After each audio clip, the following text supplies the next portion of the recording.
A ustedes, hermanos. ¿Me escuchan bien? Sí, hermano.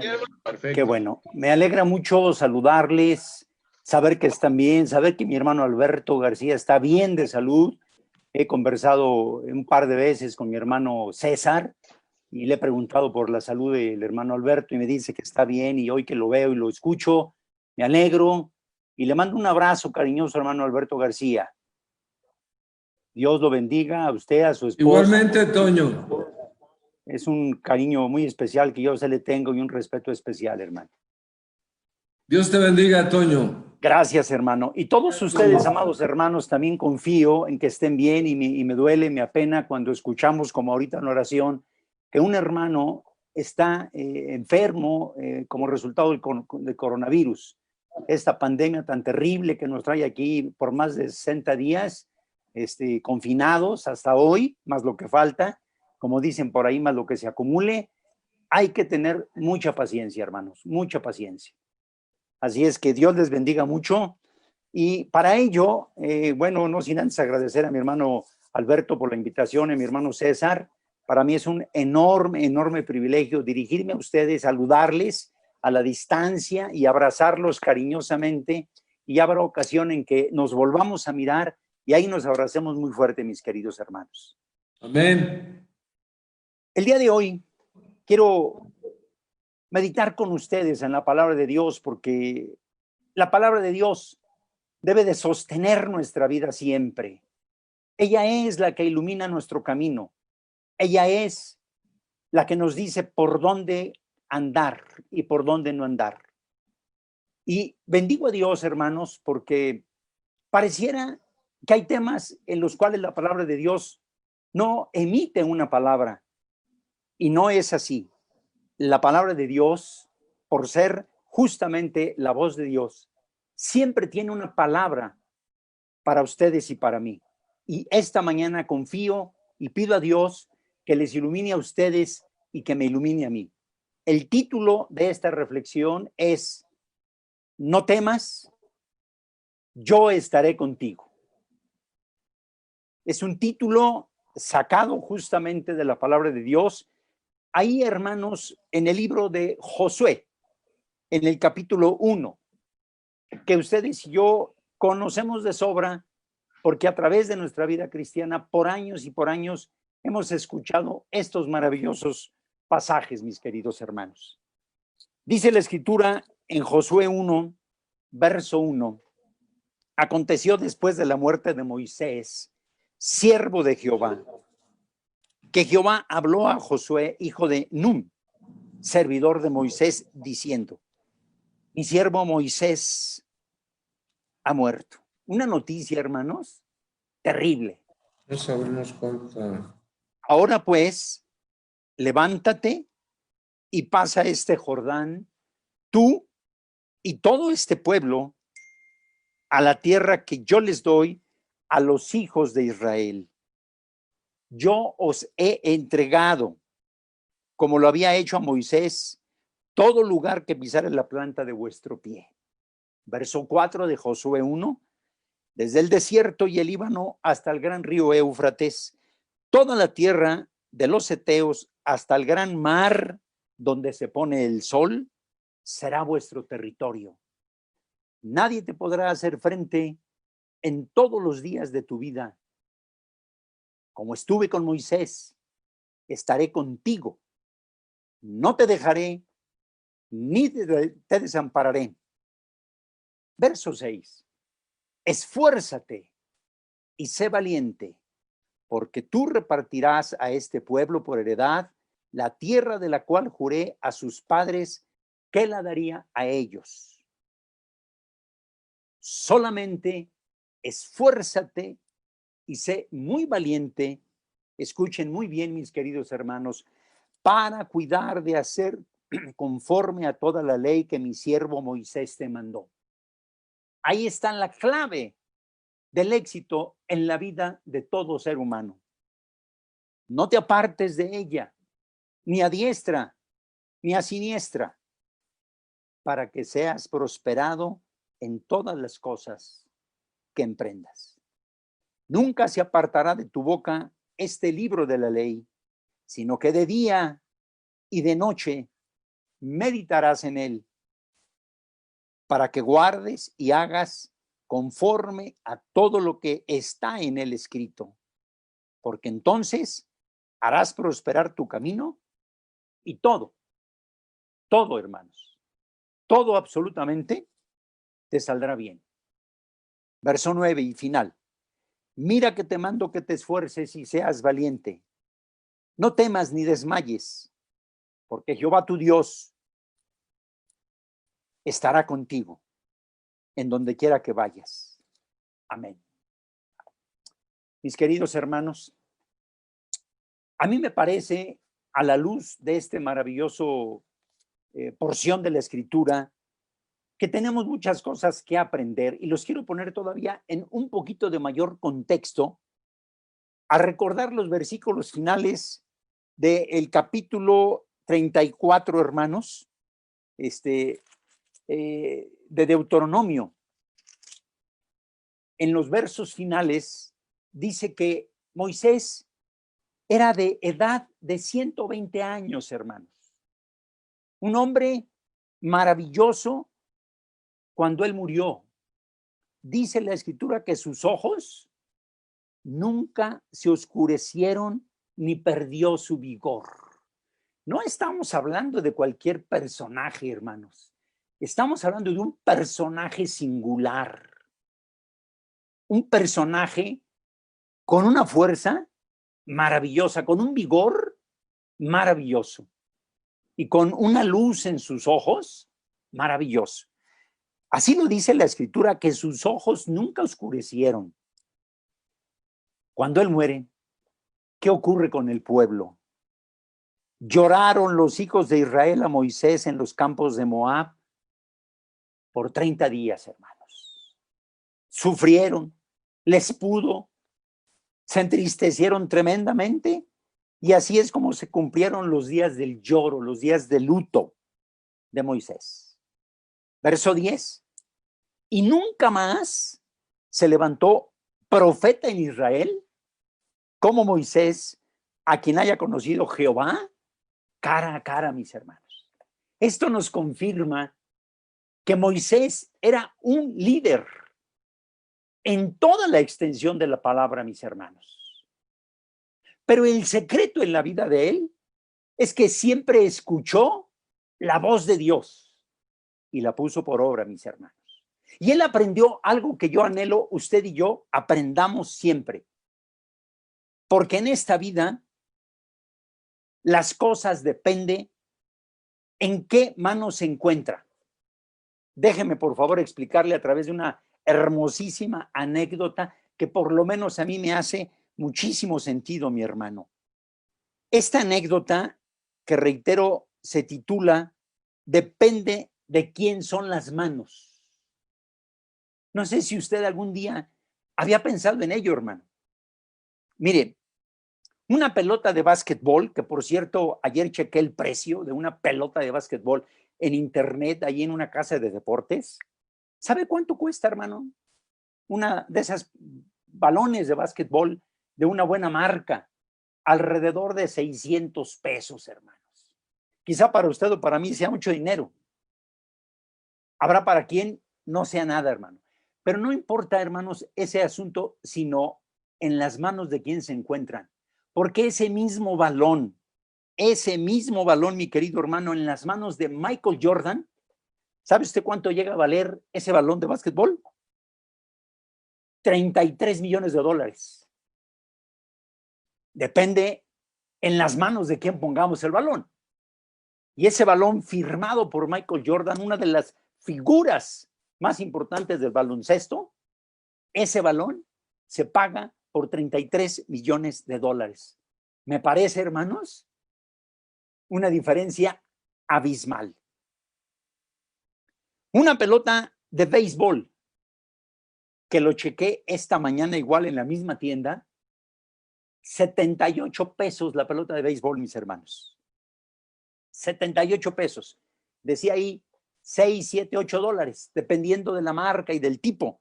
Bueno, esa misma pelota en las manos de Mark McGwire hermanos, vale 18 o 20 millones de dólares. ¿Quién era ese hombre? Al igual que Michael Jordan, un pelotero extraordinario. Para que a usted le haga sentido como a mí, imagínese esa pelota de béisbol en la mano, perdón el comentario, porque así se le conoció, como el maravilloso gordo de Chihuahua, Fernando Valenzuela, hermanos. Un pelotero extraordinario.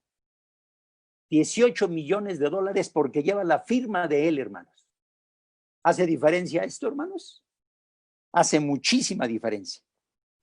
Una vara en mis manos, una vara en las manos de usted, perdóneme, por favor, se lo pido, no tiene mucho valor y nos serviría solamente para ahuyentar quizá a un animal que se nos acerca, mis hermanos.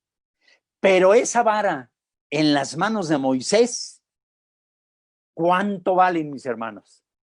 Moisés fue el generador de un milagro divino cuando él lideraba al pueblo de Dios. Y en momentos verdaderamente de crisis, caminando él, llegando al mar, de sobra sabemos la historia, mis hermanos. Ese mar se abrió. Esa vara entonces, en las manos de Moisés, tiene un valor diferente a si están en mis manos, y reitero con el respeto debido, si están en las manos de usted, mi querido hermano. Una onda, quizá dándole la debida proporción, en mis manos no sería más que un juguete para atrapar a algún animal, alguna lagartija, pretender matarla. Pero esa misma onda en las manos de David, ¿qué valor le dieron, mi hermano? Fueron el arma poderosísima para que David, un pequeñísimo jovenzuelo al lado de aquel terrible y poderoso gigante, hizo posible justamente que liberaran a los oprimidos. Así es que, mis queridos hermanos, depende las manos en las que se encuentran las cosas. Y un último ejemplo de esta maravillosa anécdota: un par de peces y 5 piezas de pan en mis manos, en las suyas, ¿para qué alcanzarían, hermanos? Ayer lo conversaba con mi esposa y me decía ella, para hacer un par de sándwich. Sí, pero en las manos del Divino Maestro, ¿para qué alcanzaron, mis hermanos? Para alimentar a miles. Y es el mismo alimento. Depende en quién están depositadas las cosas. Depende, mis queridos hermanos, en dónde están los objetos o las personas. Así es que con esto en mente, yo a usted le quiero decir, su vida y la mía tienen un valor maravilloso porque somos la creación de Dios. Él dijo un día que nos había hecho poquito menor que los ángeles. Pero nuestra propia vida entregada en las manos de Dios y en las manos del Señor Jesús cobran un valor impresionante, mis hermanos. ¿Por qué razón? Porque va de por medio la sangre de Jesús derramada en el Calvario por usted y por mí. Depende en dónde está nuestra vida. Si nuestra vida está alejada de Dios, tiene muy poco valor, mis hermanos. Pero si nuestra vida está pegada al Divino Maestro, nuestra vida cobra una dimensión maravillosa, hermosísima, mis hermanos. Quiero decirle a usted algo importante para mí en esta tarde. Jehová, cuando le habló a Josué, le pide varias cosas, regresando al contexto del pasaje. Número 1, le pide algo vital: que cumpla toda la ley que Moisés le había entregado. 2, le dice algo vital: cúmplela al pie de la letra. Porque si tú la cumples, te va a ir muy bien en todo lo que hagas. Y 3, le dice, repite siempre lo que dice el libro, para que te haga sentido, para que se grabe aquí en tu corazón, en tu vida. Y número 4, le dice, medita en él de día y de noche para que hagas lo que la ley te ordena. Y 5, todo lo que hagas te saldrá bien. Y la promesa más hermosa que puedo entresacar de estos 6 puntos del pasaje en cuestión es: yo estaré contigo. Qué maravillosa experiencia, hermanos, para Josué, perdón. Qué maravillosa experiencia. Ve tú y cruza este tramo, lleva al pueblo hacia aquel lugar y no te preocupes, yo estaré contigo. Lo mismo se le dijo a Abraham, mis hermanos. Vete de tu tierra y de tu parentela a un mejor lugar. Y este hombre maravilloso no sabía a dónde iba. Sin embargo, él confió en la palabra de Dios, confió en las promesas divinas y fue hacia allá. Y otro ejemplo más, mi querido hermano, hermana que me escucha usted en esta tarde. ¿Qué ocurrió con Noé? Con Noé. ¿Qué ocurrió con él, hermanos? En su tiempo no había caído lluvia, pero un buen día, ¿qué le dijo Dios? Hazte un arca de estas y de estas y de estas dimensiones. Le da toda la estructura de cómo debe de hacerse el arca, hermanos. Algunos comentaristas citan que en el tiempo de Noé, cuando lo vieron trabajar en algo que ignoraban que estaba haciendo, y conforme fueron viendo el avance, pensaron que estaba loco. Así lo etiquetaron. Este hombre se ha vuelto loco. ¿Qué está haciendo? Aquí no ha llovido jamás. ¿A quién se le ocurre semejante tarea? Y a mí lo que siempre me ha impresionado es el largo de esta nave, hermanos. Alrededor de 135 metros de largo. ¿Sabe usted cuánto mide un campo de fútbol? El Estadio Azteca, donde los señores que se meten a jugar ahí, solo la cancha de fútbol mide 100 metros, hermanos.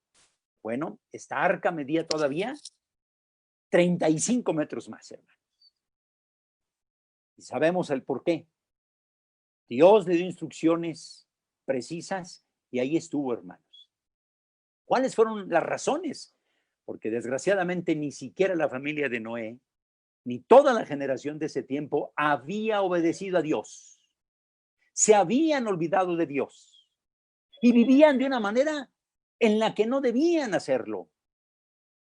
Y fue tal el dolor que a Dios le causó todo esto, que optó por esta dura y difícil decisión para reiniciar, valga la expresión, un nuevo amanecer para la humanidad, hermanos.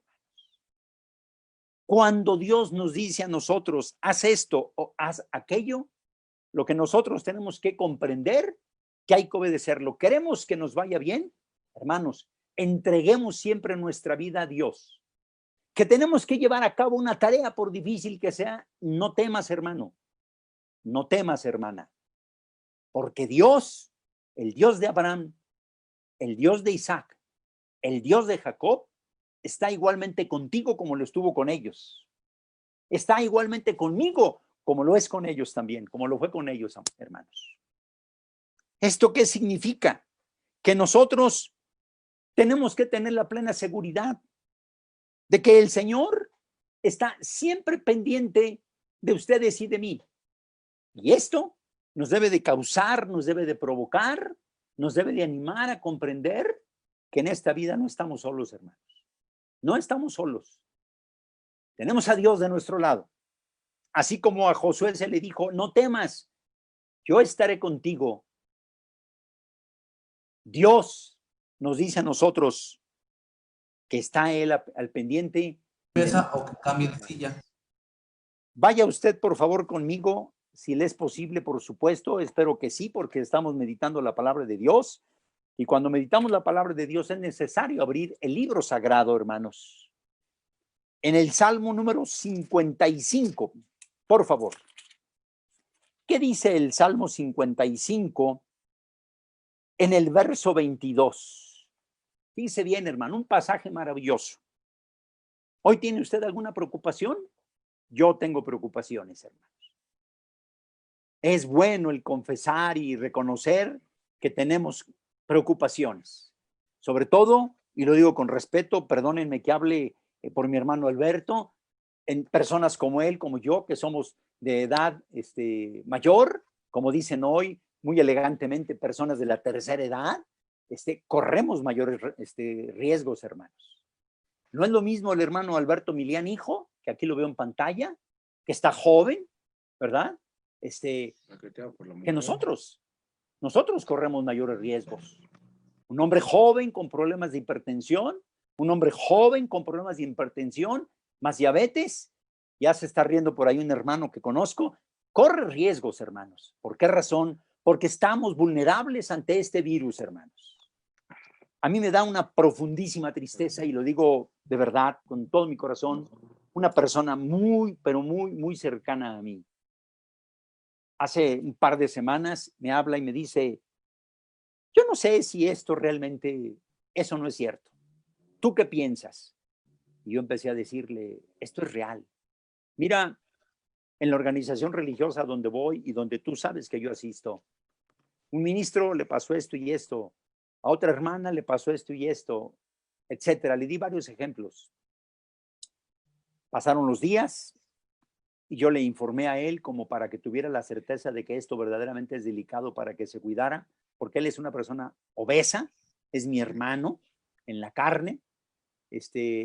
Hermanos, le mandé un documento por el WhatsApp y le puse ahí notas de agradecimiento de varias personas que se han curado, una hermana de mi esposa y el cuñado de ella, es decir, mi concuño. Él estuvo al borde, hermanos, de la muerte.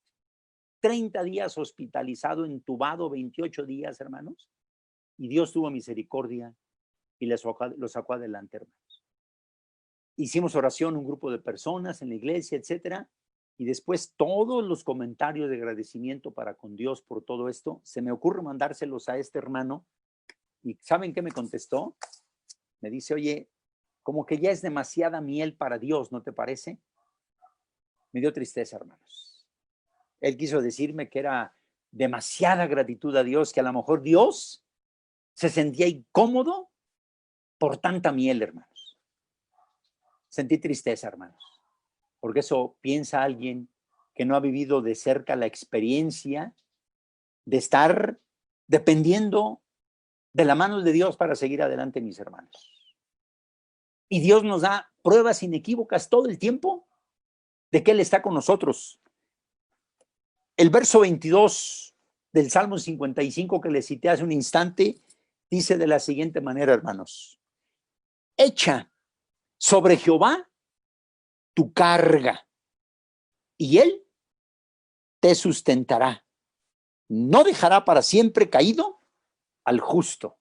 Este pasaje, mi querido hermana, mi querido hermano, a mí me llena de alegría, porque Dios no nos trajo hasta acá para dejarnos sufrir por siempre. Él nos da las armas, las herramientas para salir adelante, mis hermanos. Y el Señor Jesús nos dice, vengan a mí, los que estén trabajados y cargados, que yo los haré descansar. Esa es la promesa divina, mis hermanos, pero se requiere que nuestra vida esté en las manos de Dios y que nosotros reconozcamos, mis hermanos, que por sí solos no podemos, hermanos, que por nuestras propias fuerzas no logramos nada, que por nuestras capacidades no vamos a ningún lado, hermanos. Vamos a algún sitio seguro porque Dios así lo determina, porque de Dios es el querer y el hacer, hermanos. Porque sin la voluntad de Dios no se mueve ni una hoja de los árboles, mis queridos hermanos. Esto significa entonces, mi amado hermano, que tenemos que dejar nuestras preocupaciones en Dios, en Jesús, porque nuestras preocupaciones ellos las hacen suyas. Ellos toman nuestras preocupaciones y las toman para sí como si fueran de ellas, mis hermanos. No dejan, como dice la Escritura, que nosotros suframos más allá de lo que nosotros podemos soportar. Juntamente, dice la palabra de Dios, con el dolor y con la pena y con la preocupación, con la angustia, el Señor nos da la puerta de salida, mis hermanos. Significa que el Señor nos da a ustedes y a mí nuevas fuerzas. Para que Él nos dé nuevas fuerzas, necesitamos decirle al Señor: aquí está mi vida, Padre. Yo a ti te creo. ¿Qué es lo que dice Isaías capítulo 40, mis hermanos? Pasaje que hace muchos años cantábamos esta porción, que se convirtió en un maravilloso estribillo, que ya no se estila mucho el cantarlo, pero que vamos a recordarlo no en mi voz en canto, sino en la lectura, mis hermanos. Porque si yo canto, ustedes se van a retirar de inmediato. Isaías capítulo 40, verso 30. ¿Qué dice, mis hermanos? Los muchachos se fatigan y se cansan. Los jóvenes flaquean y caen. Verso 31. Pero los que esperan a Jehová tendrán nuevas fuerzas, levantarán alas como águilas, correrán y no se cansarán, caminarán y no se fatigarán. ¿Quiénes? No cualquiera, hermanos. Los que esperan en Jehová. Los que esperamos en Jehová, así sea el dolor muy grande, Dios nos da nuevas fuerzas. Porque nuevas son cada mañana para los hijos de Dios, mis hermanos. Y espero y seguro estoy que usted así lo cree, mi hermano. Los que esperan en Jehová, nuevas fuerzas tendrán. Así es como también el Señor Jesucristo. ¿Sí me está escuchando, verdad, hermano? ¿No se parece ser como que se fue el audio? Está bien el audio, muy bien. Así es como el Señor Jesucristo nos confirma, hermanos, esta misma y preciosa esperanza para los que esperan en Jehová y para los que creen en Jesucristo. Mire, por favor, el Evangelio de Mateo, capítulo 8. Una experiencia maravillosa, hermanos, de alguien que inimaginablemente creyó en Jesús. Mateo, capítulo 8, desde el verso 5 en adelante, la Escritura dice así. Dice la palabra de Dios que entrando Jesús en Capernaum, vino a él un centurión. Hermano, sorpréndase, rogándole, no era cualquier persona, era inimaginable que él hiciera esto, pero vino y le rogó, y sorpréndase usted con lo que le dijo: Señor, mi criado está postrado en casa, paralítico, está gravemente atormentado. Jesús le dijo: yo iré, ahora que pase la pandemia, voy a ir, cuando ya podamos salir, voy a ir y le voy a sanar.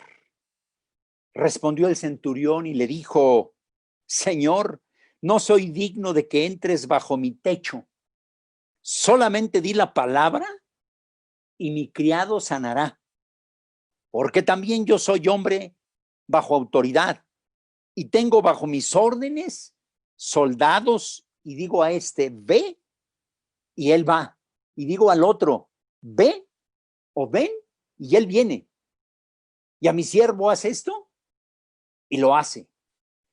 Al escuchar esto, el Señor Jesús, hermanos, dice el verso 10, que el Señor Jesús se maravilló. ¿Por qué se maravilló, mis hermanos? Porque lo que estaba escuchando no era común. Era sorprendente lo que este hombre estaba diciendo. Él estaba simple y llanamente diciendo: no es necesario que tú vayas. Y al oírlo, Jesús de Nazaret se maravilló y dijo a los que le seguían: de cierto os digo que ni aún en Israel he hallado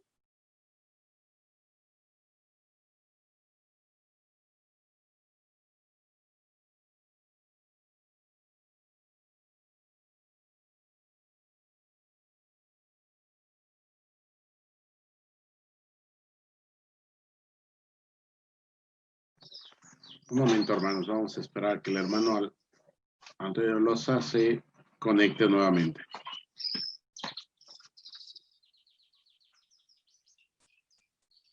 Tiene apagado su micrófono, hermano Antonio. Gracias, ya lo encendí nuevamente. Okay.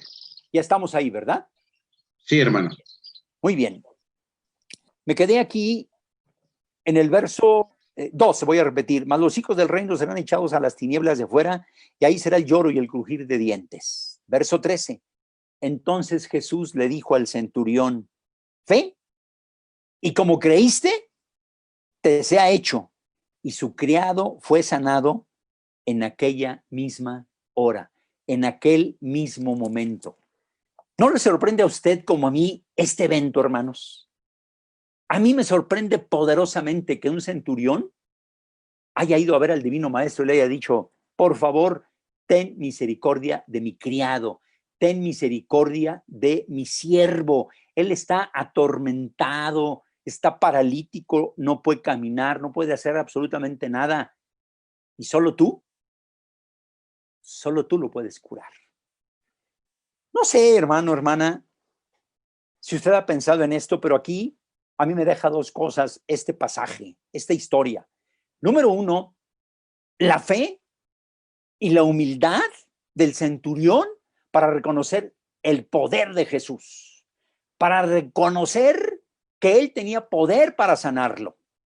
Era el único que podía sanar al criado y que aún lo podía sanar, hermano, a la distancia. No se necesitaba ir, como en nuestros tiempos hoy, ir y ungirlo, sino a la distancia, hermanos, sanarlo. ¿Qué provocaba esto? La fe de ese hombre, centurión que creyó en el divino maestro. Claro que Jesús tiene esos poderes para hacer eso y muchas cosas más. Pero al escuchar lo que el centurión estaba diciendo, el divino maestro dijo, es momento de generar una acción maravillosa en la vida de alguien que necesita la salud.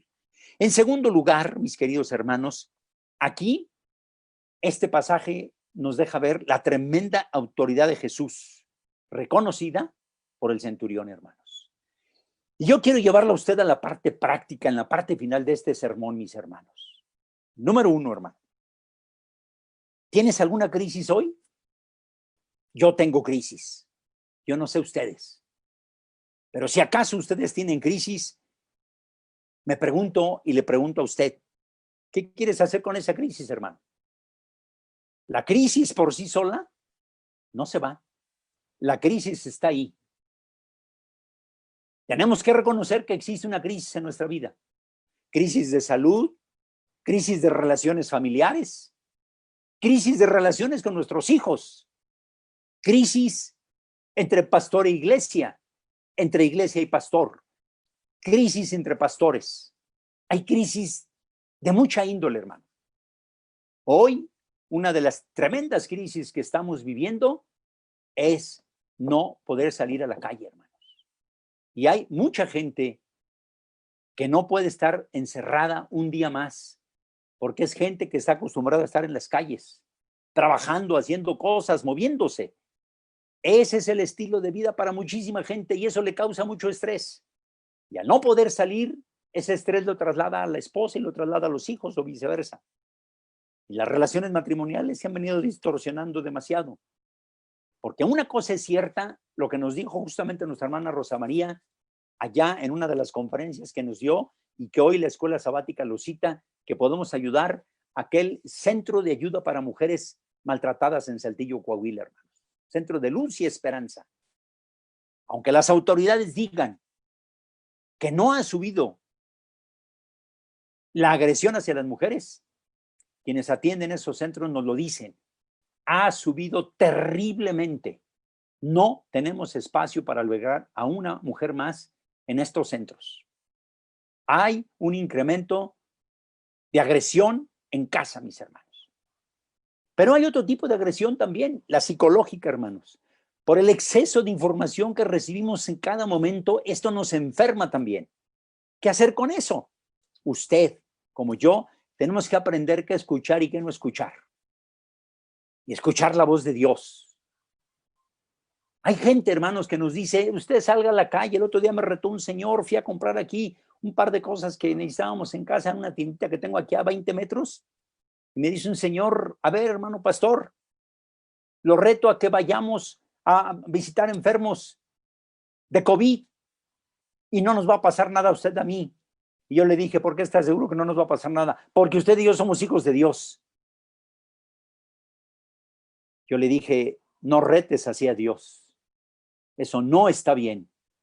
Si tú te sientes valiente, ve tú solito y haz lo que me invitas a hacer. Yo amo a mi familia y yo quiero cuidar a mi familia. Quiero disfrutar a los míos y quiero seguir viviendo y me quiero cuidar. Porque así dice la Escritura, mis hermanos, que el prudente ve el mal y se protege. No desafiemos nunca las leyes de la naturaleza, mis hermanos. Y esta pandemia nos puede tumbar de un momento a otro, mis hermanos.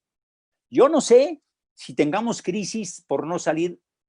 No sé si la crisis obedezca a que hoy mucha gente está perdiendo el trabajo. Hoy hay zozobra, hermanos. Hay gente que ya en sus casas ha recibido la noticia de sus jefes que quedan fuera de la empresa y les han enviado a sus cuentas, a sus tarjetas, la liquidación correspondiente, hermanos. Hay otros hermanos que aún conservan el trabajo, pero que les están pagando la mitad de su salario, hermanos. En Estados Unidos se han perdido 40 millones de empleos hasta el jueves pasado. 40 millones de empleos, hermanos. Es terrible. Eso que tiene que ver con nosotros, todo, mis hermanos. Porque al haber haya pérdida de empleos, muchos connacionales los van a regresar a México, hermanos, porque ese trabajo se lo van a dar a los norteamericanos. En México, por lo menos las cifras que dicen que son las oficiales, 555 empleos formales se han perdido. Pero hermanos o personas que trabajan en un taxi no están ganando lo que deben de ganar. Personas que se dedican al comercio no ganan lo que deben de ganar para llevar el sustento a la casa, hermanos. Y esas son las cifras que el gobierno no tiene en las manos porque es gente que no está regulada por el Seguro Social o por el SAT. Toda aquella gente que se dice trabaja en la economía informal no los pueden captar. Y ellos no están vendiendo, hermanos. Ellos no están ganando el sustento. Y eso es motivo de preocupación para todos mis hermanos. Y justamente ese es ahí el asunto que tenemos que comprender, que si hay crisis, hoy más que nunca, abandonarnos en las manos de Dios. No estoy diciendo que usted no sea abandonado. No, lo que estoy diciendo es que hoy más que nunca nos abandonemos en las manos del Señor y que recordemos las palabras de origen de este sermón. No temas, porque yo estaré contigo. La crisis ahí va a estar, hermano. Así como cuando se pierde la vida de un ser querido, reitero, el empleo, o se pierde una casa, etcétera. No tenemos más que dos opciones. O miramos hacia adelante, o nos quedamos estacionados a que nos caiga la depresión y que esa depresión nos lleve a la misma muerte, mis hermanos. A mí me maravilla la vida de aquella gente que no tiene brazos, no tiene piernas, y uno los mira dando conferencias por todo el mundo y son gente infinitamente feliz, hermanos, porque ni siquiera la crisis de no tener piernas o manos los ha detenido a ellos, hermanos. Grandes músicos de la historia de la humanidad eran o sordos o tenían alguna discapacidad y crearon, hermanos, obras que hasta el día de hoy siguen vigentes, obras musicalmente hablando inmortales, mis hermanos. Esos son hombres y son mujeres que nunca se dejaron vencer por la adversidad. Yo le digo a usted, ¿qué espera que suceda con sus propias crisis? ¿Qué espera usted? Yo lo quiero desafiar ahí, hermano. ¿Qué espera usted que suceda? Yo creo que lo que tiene que suceder es decirle al Señor, Señor, con esta crisis yo no puedo. Con esta crisis ya no puedo seguir adelante. Atrévase, mi querido hermano, a asombrar como el centurión asombró a Jesús. Atrévase a asombrar al maestro y dígale justamente lo que el centurión le dijo al Divino Maestro, tú puedes sanarme, Padre. Tú puedes ayudarme a resolver esta crisis. Yo con esto no sé qué hacer, pero tú puedes hacerlo, porque tú tienes las capacidades, tú tienes el poder. Pero además, tú eres mi Salvador. Y Dios, tú eres mi Padre. Tú prometiste nunca dejarme. Y la respuesta, mis queridos hermanos, nunca se hará esperar. Porque recuérdelo muy bien usted, todo depende en las manos de quién esté nuestra vida o en las manos de quién estén las cosas. Si nuestra vida está en las manos de Dios, estemos tranquilos, porque nuestra vida en las manos de Dios marchan bien. Si yo me atrevo a hacer un negocio con alguno de ustedes y lo invito de socio, a lo mejor usted desconfía de mí o a lo mejor yo desconfío de usted. Humanamente hablando, corremos esos riesgos, porque tristemente, aún en la iglesia, cuando hemos invitado a alguien a trabajar a nuestro negocio o con nosotros de alguna manera o de otra, nos han defraudado, hermanos. Yo he vivido esa experiencia. Yo invité a varios hermanos en alguna época de mi vida a trabajar en donde yo trabajaba. Y a mí me llegó justamente la experiencia de la decepción, hermanos. Me pude haber quedado ahí, pero decidí mejor seguir adelante, hermanos. Mi vida no se puede estacionar ahí. Dios repone las cosas, mis hermanos. Y a usted y a mí el Señor nos ha repuesto de muchas vicisitudes, de muchas caídas, hermanos. Finalmente, le cuento una historia breve para concluir.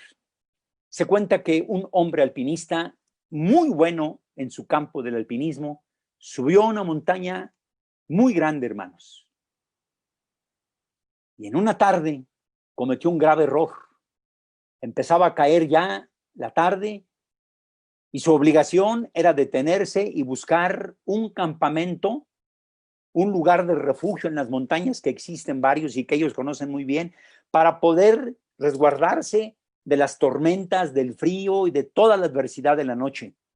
Pero él le ganó, hermanos, el ego, el orgullo, y él dijo, quiero subir y llegar hoy mismo a la cima.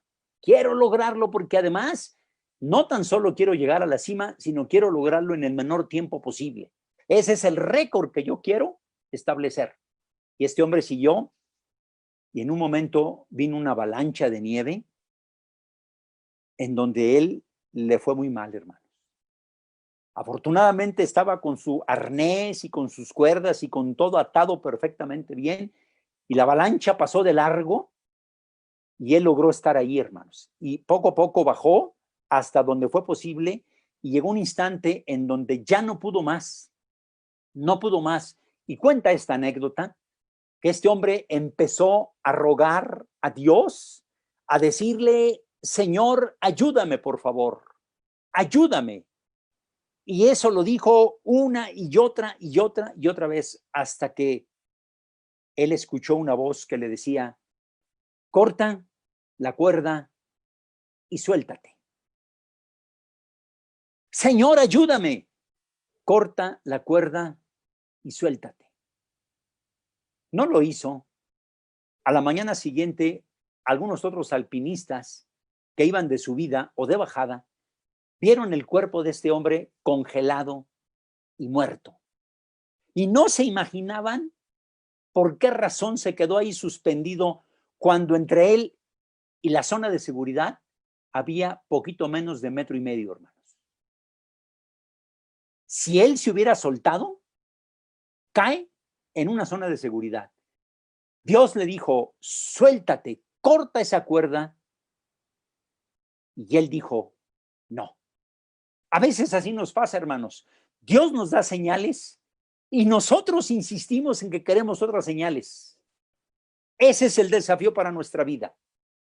Yo confío, mi querido hermano, mi querida hermana, que usted nunca olvide, por favor, jamás en su existencia, la voz de Dios cuando nos dice, no temas, yo estaré contigo siempre.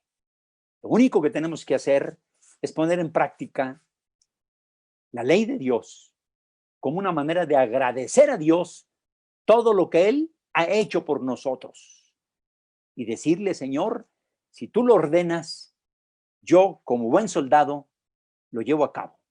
Si tú lo dispones, yo como buen soldado me disciplino y sigo adelante, porque confío en que tú conmigo estarás siempre de mi lado. Tú eres mi socio, tú eres mi guía, tú eres mi luz, y tú has querido que yo sea luz y sal en este mundo, y me voy a comportar como tú quieres que yo lo haga. Dios les bendiga, hermanos. Dios les prospere, y confío en que esta reflexión para ustedes y para mí sea de enorme bendición y de luz para nuestra vida futura. Amén, hermanos. Paz a ustedes. Amén.